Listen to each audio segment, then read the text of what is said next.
Hello welcome to signature IAS academy. ఇవాళ 12th March ఇవాళ Hindu news paper నుంచి civil services examination సిలబస్కి రెలవెంట్గా ఉండి ఇంపార్టెన్స్ ఉన్నటువంటి ఒక టాపిక్. యూనియన్ హోమ్ మినిస్ట్రీ నోటిఫై చేసినటువంటి సిటిజన్షిప్ అమెండ్మెంట్ రూల్స్ 2024కి సంబంధించి సిటిజన్షిప్ అమెండ్మెంట్ యాక్ట్ని ఇంప్లిమెంట్ చేయడానికి గాను union home ministry citizenship amendment rules 2024ని నోటిఫై చేసింది. యాక్చువల్లీ సిటిజన్షిప్ అమెండ్మెంట్ యాక్ట్ని మన ఇండియన్ పార్లమెంట్ 2019లో పాస్ చేసింది. ఈ యాక్ట్లోనే ఒక అంశం మెన్షన్ చేసి ఉంటుంది, యూనియన్ గవర్నమెంట్ నోటిఫై చేసిన తేదీ నుంచి ఈ చట్టం అమల్లోకి వస్తుందని. సో ఇప్పుడు నోటిఫై చేసింది కాబట్టి ఇక నుంచి ఈ చట్టం ఇంప్లిమెంట్ అవుతుంది పూర్తి స్థాయిలో. యాక్చువల్గా సిటిజన్షిప్ అమెండ్మెంట్ యాక్ట్ 2019 తీసుకొచ్చినటువంటి ఉద్దేశం ఏంటి అంటే,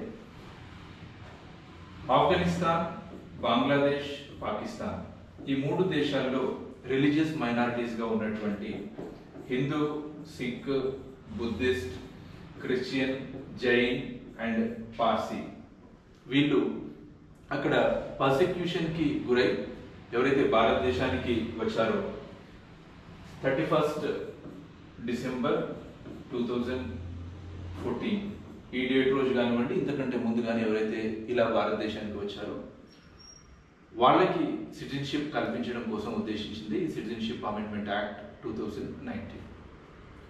సో దీని ద్వారా ఈ 6 మతాలకి సంబంధించినటువంటి ఆ దేశాల్లో రిలీజియస్ మైనారిటీస్గా ఉన్నటువంటి వీళ్ళకు కలిగేటువంటి బెనిఫిట్ ఏంటి అంటే, వీళ్ళ దగ్గర మన ఇండియాలో ఉండడానికి అవసరమైనటువంటి వ్యాలిడ్ డాక్యుమెంట్స్ లేకపోయినా ఆ డాక్యుమెంట్స్ యొక్క వ్యాలిడిటీ కంప్లీట్ అయిపోయినప్పటికీ వాళ్ళని ఇల్లీగల్ ఇమిగ్రెంట్స్గా పరిగణించారు.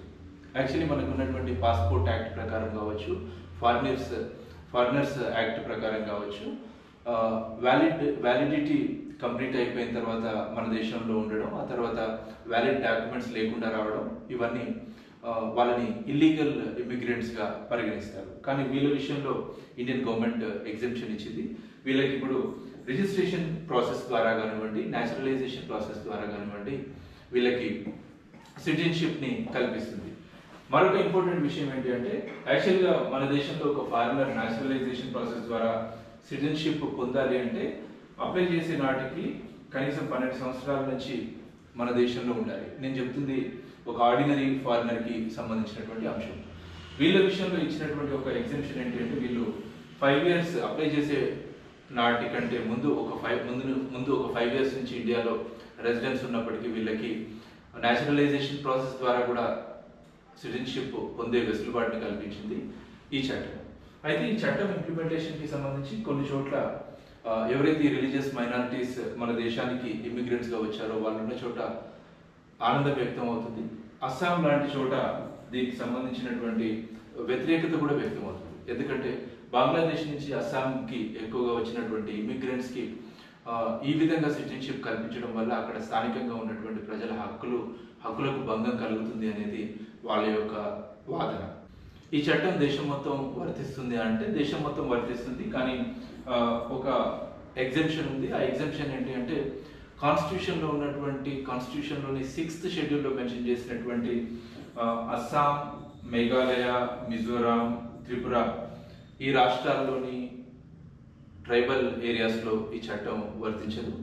అట్లాగే Bengal eastern frontier regulation act ప్రకారము తీసుకొచ్చినటువంటి నోటిఫై చేసినటువంటి ఇన్నర్ లైన్ ఏరియాస్లో కూడా ఈ చట్టం అప్లికబుల్ అవ్వదు.